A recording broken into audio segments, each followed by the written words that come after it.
It's time for Coach B on the scene on Black Fredericksburg Radio, where he's supposed to be. Good evening, Black Fredericksburg Radio. Man, I have a privilege today. I am talking to Stafford County's own Adin Huntington, second-year player with the Cleveland Browns, right out of Mountain View High School.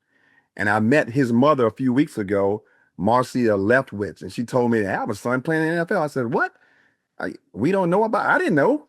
So take me back to Mountain View High School, man. And what did the people not know about your journey coming up? Going to the college and NFL. Mountain View. It's one of those schools that kind of, I would say, gets overshadowed a little bit by, the Colonial Forages or the Massaponics or the other six. Even though we was 5A, we played the 6A schools, and I don't think it was very seen or viewed as a school with much talent, but it always produced good talent. It always played good games. And I would say even after I left, you saw the talent continue to go through Mountain View with the different guys. That's right. And many of them are still playing college football now. And then they ended up beating up on the Colonial Forages and Brook Point. Right, yeah, Brook Clampson, right. But my journey, I would just say it was a fun journey, because even throughout high school, I know I played. My first year I started out on varsity, but that was an up and down season for me, learning how to maneuver the high school, maturing, gaining some wisdom. And then my second year, just trying to figure out, okay, yeah, we play football all our life, but what does this really look like for me long term? Right. And I think that's when I made that switch, and I found a true desire for work, right? Understanding what is it going to take for me to be good? What is it going to take for me to have a promising career? And it's even throughout when I was at Mountain View, there was many guys I watched that was in the county that was like, I'm like, man, if only I could have a season. Like I remember it was Chase McGowan. He was at North Stafford. I remember his name. Yes. There was Thaddeus Moore, who was at Brook Point at the time. So Landon Woodson was at Stafford's, and then Colonial Ford always had guys. So it was like, for me, it was like, man, I just need to put together a good season. In my junior year, I felt like I took a stride. And ultimately, I was disappointed with the season I had. I was disappointed with the recognition I got, and that drove me even deeper. And getting into my senior year, not even getting many offers until going into the summer and really having to work for those offers, going to different. Remember, me and my dad went to 25 different camps. Yeah, putting in that work. Yeah, just going around. And I think, ultimately that led to the success I had at Mountain View. And then, I was the defensive player of the year, region, district. And then just everything worked out for me in high school. And then for me, it was like, okay, I accomplished everything I wanted to accomplish in high school. And then, taking that work ethic and going to college. Right. And you played for Lou Sorrentino, right? Right. Yeah. And I believe George Coghill was a part of that staff, Right. two-time Super Bowl champion right out of James Earl High School and stuff. And yeah, man. So, and you're right. There's a lot of talent in this area, man. Has been slept on a lot, man. So, and you being the head of that right now, man, I just think it's awesome, man. So when did it become apparent to you that the NFL was a real possibility coming out of, I read it, Kent State and Louisiana Monroe, and you finished up at Tulane, right? Right. I definitely say for myself, like I think a lot of times as people, we may have a desire, we may have a want to, but sometimes it takes us seeing the fruit or just a little bit for us to truly believe and gain more momentum. Because my first 2-3 years at Kent, it was up and down, like I said, but that's just a part of my journey and the path that has me on, just learning. And I see it anytime I get to a new place, there's up and downs, there's learning how to maneuver that. What habits do I need to have? What things do I need to let go? So it really was apparent for me, I would say, because I always knew the player I was, right? Right. And I always had a strong self-belief. And people would always say, "You too confident. You have a you Not had this bad. right, just this From that bravado." swagger, right? Right. And I just felt like even when I was at Kent, I would honestly I would get into it because I just felt like there was so much more for me to do and produce. And when I went to ULM, like that was something that took me out of my comfort zone, right? I was 17 hours away from home from Right. driving. I was in a rural part of Louisiana that I didn't know about. I was around a bunch of guys that I wasn't exposed to. I was around guys that went to JUCO, that's from Mississippi, Alabama, Texas. So it's a different environment, and then you're learning that, right? And then you're also learning, who do I want to be while I'm here? And really, for me, that's when another switch clicked on, with the work. I had a coach Cody Grice. He played at Akron, and he was a first time coach. And when I first got there, he was making us do these extra workouts, and I'm like, man, it never really clicked to me. Right.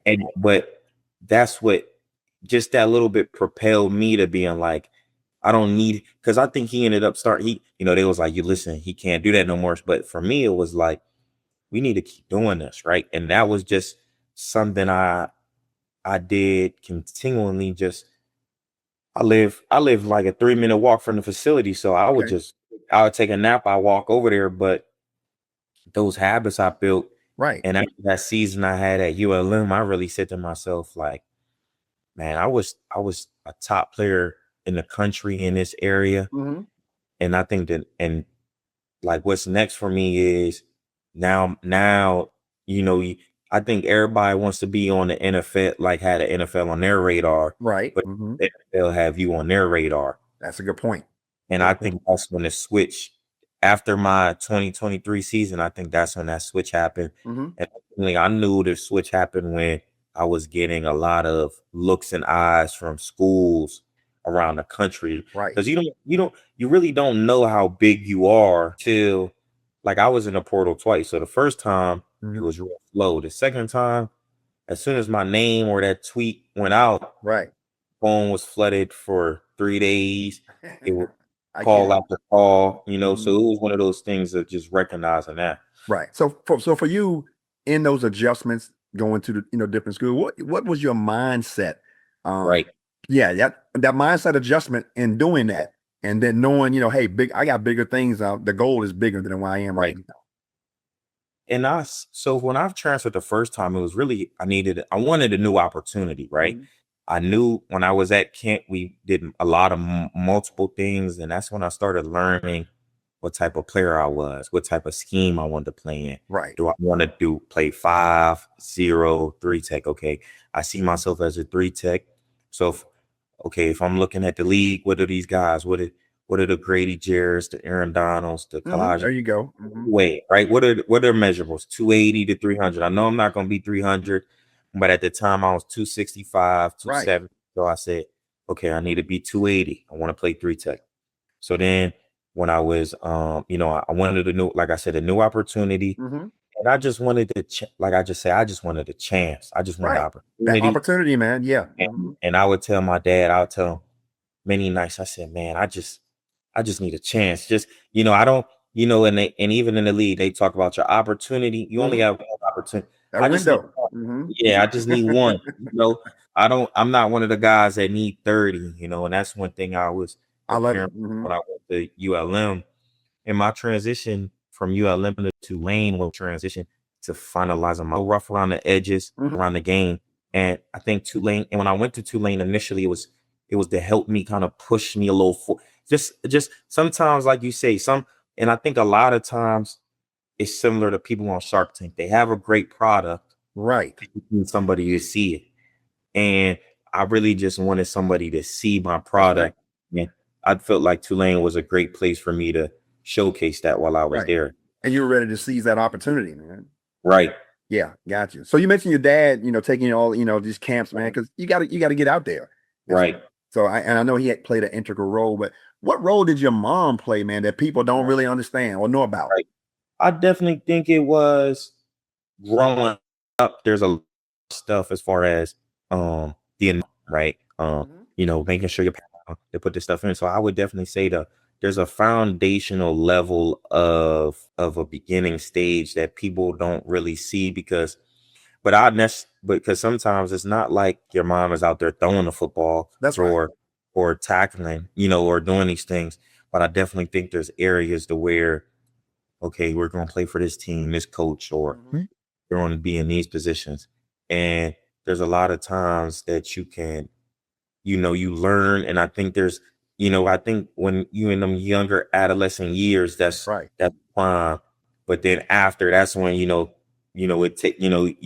start to take form and then you move forward. Yeah, no doubt. And hey, man, that's the motherly instincts, man. They know. They've known from day one, man. So, that's the mom, man, and stuff. That's the backbone. Right. Mm-hmm. So in that transition, okay, you leaving Louisiana Monroe. So what was the toughest transition from college to the NFL? I would just say the toughest transition is still believing who you are, right? And not in the sense that you lose confidence, but there's a sense of, I think there's always a sense of, and even throughout life, you go somewhere new. Well, who does this person want me to be so I can succeed? Right. But a lot of times you didn't get that position based off of what you want, basically what you think they want you to do. You got that position off of what you shown you can do. So there's a lot of times, even because I remember my first OTAs when I was in Cleveland, I was real, timid. I was real trying to think a lot. And then once I got to camp, it was like, man, and I hate to say it, I wasn't scared. I wasn't scared to get cut, right? Because a lot of times, if I got sent back to Virginia, I know I went back. Boxers say I went out on my shield. I got you. I like that. I went out knowing what I could do, what I could produce, and my abilities, right? Right. Because if I would have got cut trying to do something coach wanted me to, some moves he wanted me to do, I wouldn't have been able to truly live with myself. And then I feel like the opportunity would have been, wasted. Right. I think a big thing for me is knowing, you have to know who you are within the scheme of the defense and the team. That's one of the things I learned, and that helped me because, the game is really mental, right? The game is really it's who has the mental endurance, right, and who has the discipline and the consistency to withstand these years. Man, it wasn't, Tom Brady wasn't the best one, right? But his 8th round out of Michigan, right? His dedication, right, his commitment, his discipline, and you see what the league is full of undrafted guys, right? Man, I can tell man, you are self-motivated, man. I can tell, like you said, if I can sit back to Virginia, I know there's gonna be another opportunity out there somewhere. You seem like that person, man, that you was gonna make it some kind of way, man. Right. Yeah. So I really appreciate that, man. That's a good thing, man. So undrafted, like you just mentioned. So when did Cleveland snatch you up, man? When did that kind of happen? So the process of going through after pro day, the draft. You had visits. I had a couple of visits.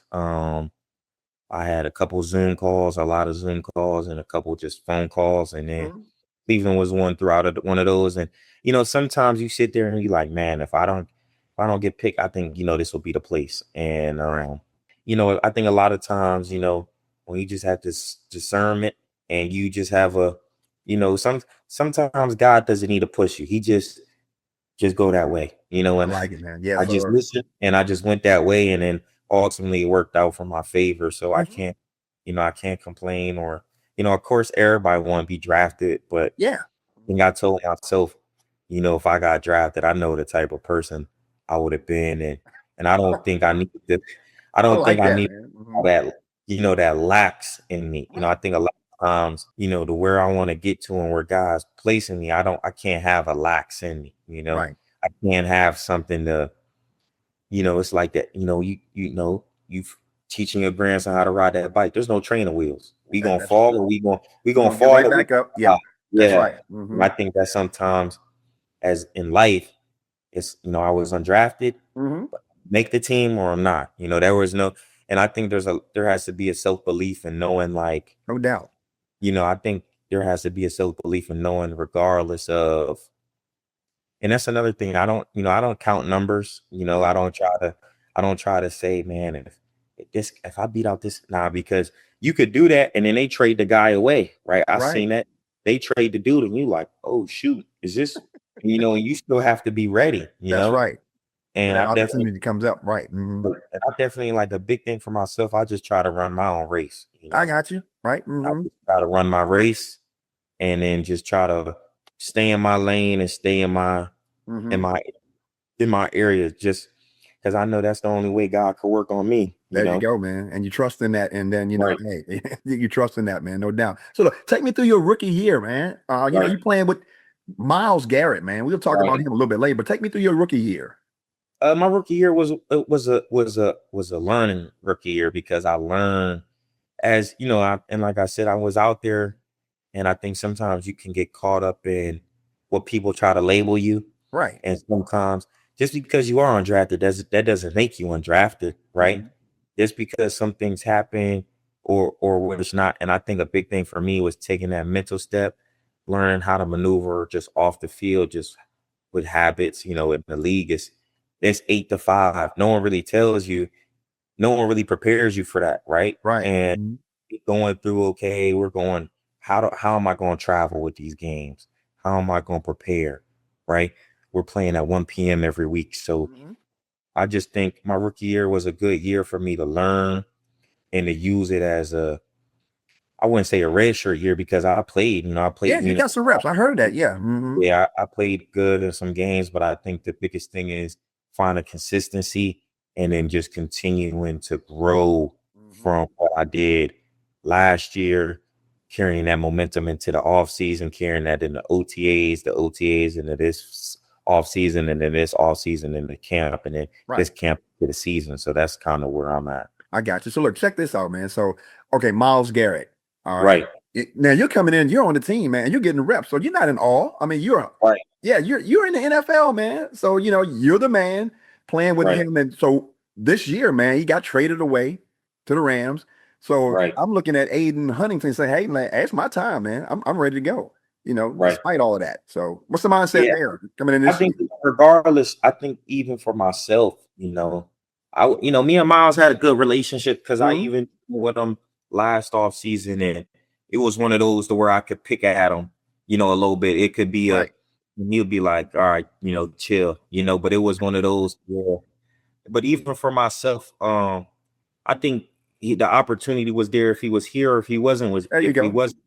And it's what people see as an opportunity, right? I just think, and even I played a lot of D tackle last year, played some when in the games when guys went down. So my opportunity is where the doors open. So when I was leaving, I just think if that's an opportunity to where I could go play and more in training, I think that's a big thing for my off season, just making sure I leaned out a little more, but when I was leaving, I just think, I think the opportunity is where the opportunity's at, There you go. Regardless, right. Well, regardless, and like I said, I think in that some people could get caught into, I gotta wait behind. Like I said, if Tom Brady sat there and said, man, I gotta wait behind Drew Bledsoe, right? And they threw him out there and they weren't ready, then what, right? That's right. Brock Purdy sat there and said, man, I'm behind Jimmy Garoppolo, and then, it's some guy, and that's the problem. And that's why you don't want to become lax, right? I got you. All in working.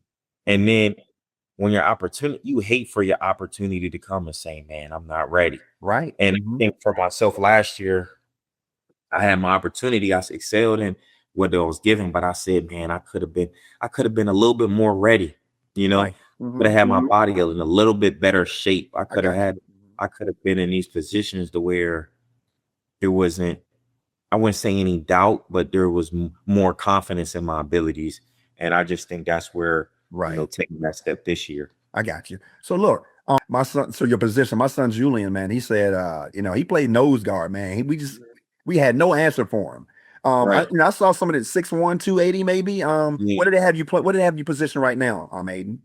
So I played. So in our scheme, if you play the 3 tech, you play the two eye, Okay. And then I play end, and then that's really what I play defensively. I just say D line. D Right. line just across the board, and where if an end is out for the day, I know Aiden. They gonna tell me, Aiden, you up on your plays? Coach Perry, just put me out there. I'm And gonna make the play. Right. I got you, man. That's right. yeah. I guess going in, man. You got to have you're in there. Hey, to maintain. You got to be ready every day. The playbook, but it looks like, man, I'm telling you, like, you're self motivated, and when your opportunity comes, you have taken advantage of it, and you're gonna still take advantage of it. Right. Going to the second year and stuff, man. So what's the excitement with the second year too? So training camp in about a couple 3 weeks from now. Right. Yeah. I think the excitement for me is just I think a big thing last year was kind of still trusting God, right? Knowing that He was going to prevail me to certain positions. And I think this year for me was working in my faith as far as putting the work in, right? And still knowing that, it's not by might, it's not by power, but it's by the Spirit. So me knowing that, if I put in more work, I still trust God. If I'm calling on Him, and we could collab this thing into something, Hey, I think that's where the excitement is for me. But right. for me, I just, I haven't even thought about camp. I kind of, because it's gonna be there, right? It's gonna be there. I know camp's gonna come. I try to focus on, like, I'm a big in the now person, just focusing on maximizing this day, Right. because I know ultimately when camp come, like I said, that's gonna be the biggest thing for me, is maximizing what I've done. Gotcha. Since January, some of the new habits I've built since January all the way up until August. And that's 8 months of true dedication and true stewarding of my body and trying to make sure I'm ready. Right. And you mentioned, man, I love it, man. You mentioned your faith. Your mother shared with me, I'm not, you can call it what it is, a faith group that you had. I saw a little video with you and some guys giving some praise, man. And I guess reaching out in the community too. Talk about that a little bit. Yeah, I think that was a great opportunity. Our chaplain Noble, and Noble is our chaplain, and we do the Bible studies on Mondays. He has some through the church on Thursday, discipleship, and another guy on the team, Daniel Thomas, he came in and he suggested to Nobles. He said, when I was in Jacksonville, we did something called Jags for Jesus. Okay. They baptized people on the, in the ocean. And if that was something interesting, and I'm in the Bible study, I'm there to learn. I just was listening, and I was like, oh, that don't sound bad. I don't mind pulling up.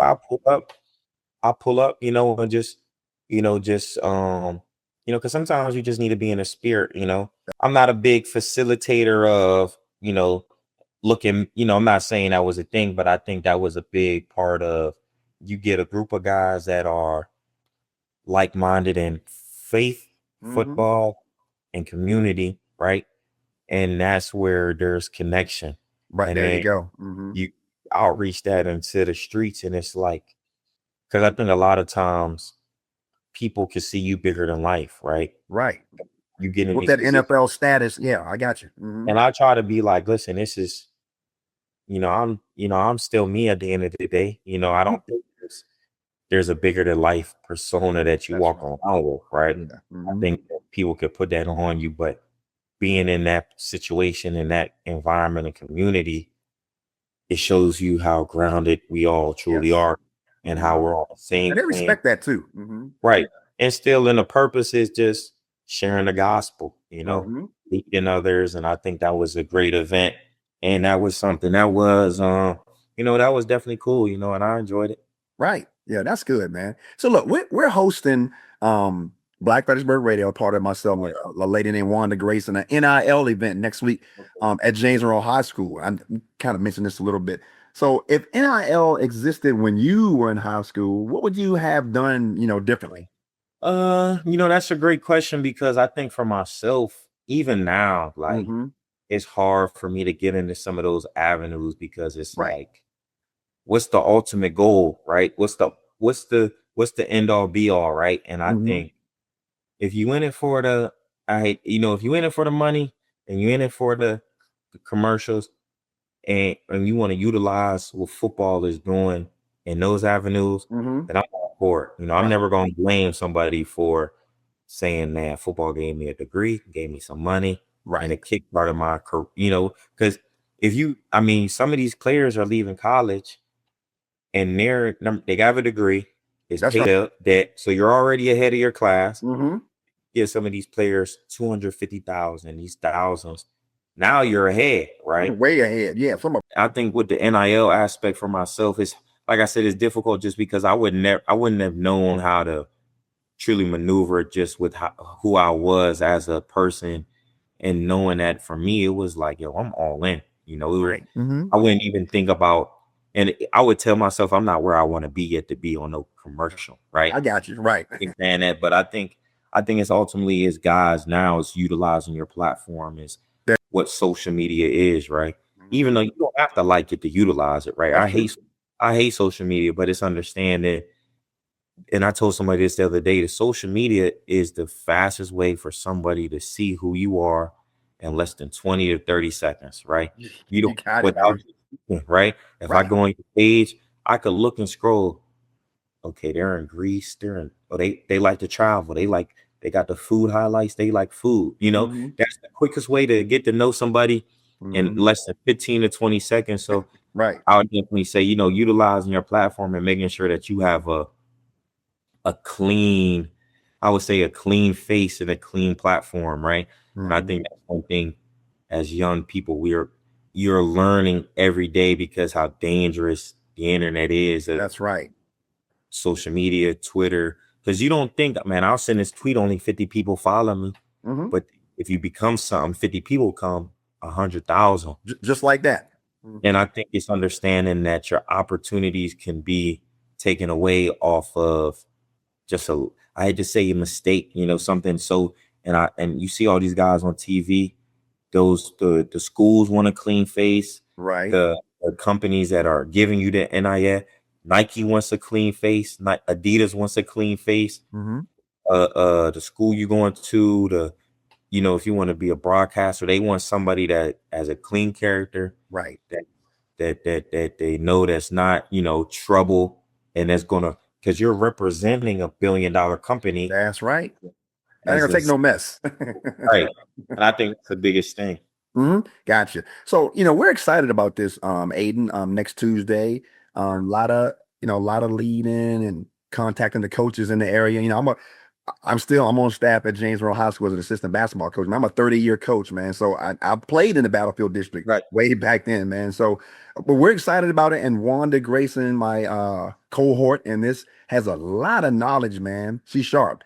And we're just going to present it. We got some stories to tell from some athletes too and stuff, and what they've kind of gone through, man. So this is going to be bigger than Tuesday night, man. So we're excited about bringing this information to the area and stuff, man. So we're excited about that. But look, what message would you have for aspiring athletes like yourself, man, right now? What advice would you give them trying to navigate whatever space they're trying to do? I would just say you gotta sometimes create your own opportunities, and then use the help of others to continue to propel you. I think, in the past, some arrogance and some ignorance of myself was like, self-made, I could do it alone, but that's just, sometimes it's just not knowing as a young adult. But I got you. Getting older, it's understanding, well, if you work hard, if you collaborate with others, and you do the right thing, then it's going to continue to push you farther. That's right. Than you would ever imagine. And I just think, and you got to have fun with it. Like in high school, I had fun. I remember the stuff we could do before the game, and I sit there and I'm like, man, this is crazy. Like wheels out here, going crazy. But it was like just that true, genuine joy and that compassion we had playing. I think that's why we had so much fun on the field, and then man, I was a part of it, man. Play free, I think that's the biggest thing. That's right. Just enjoy it, and you don't want to get so tight, to where that's the biggest thing. I get out there, I just try to be free, just have fun, because you could get tight, and it's like you're not being yourself, and then it's like you're playing through your instincts, man. I mean, know what to do. You got the playbook, but you're in the space. You're in the end real time, man. So you got to go. And I know it's a fast game, man. I'm sure it is, man. Big time. So I definitely say, just You have to have a desire. You have to have a desire. Your parents can't have it for you. That's right. First, I think that was the biggest thing my dad was telling me growing up. He was like, listen, I'm gonna help you. I'm gonna push you, but I gotta see it from you. I'm not, if you want to do it, then I'm all back in it.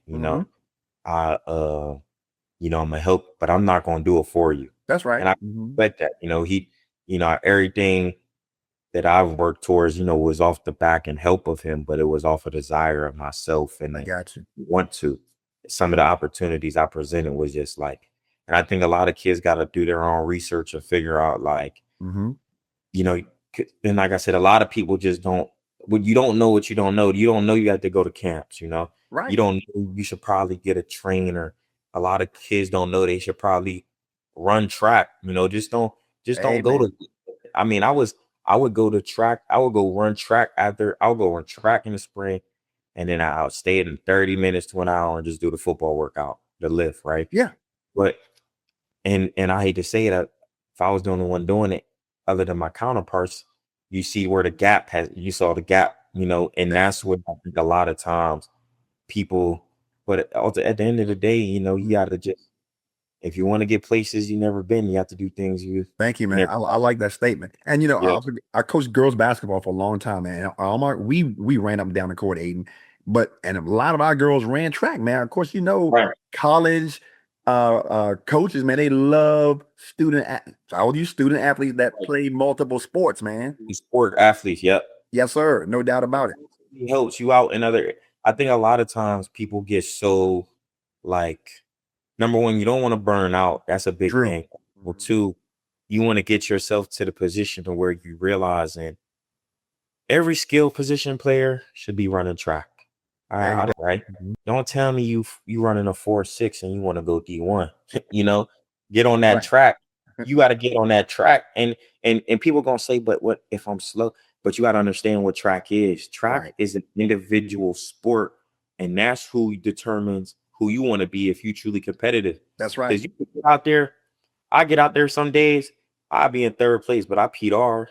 There you go. Right. Sometimes you go out there, you get first, and you don't PR. So it's like, what are you doing? And I think ultimately helped me out because it's teaching you running mechanics. You get in condition, right?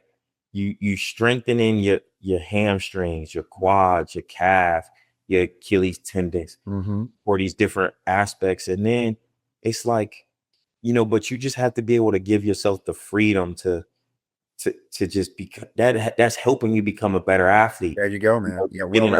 In open space as a receiver.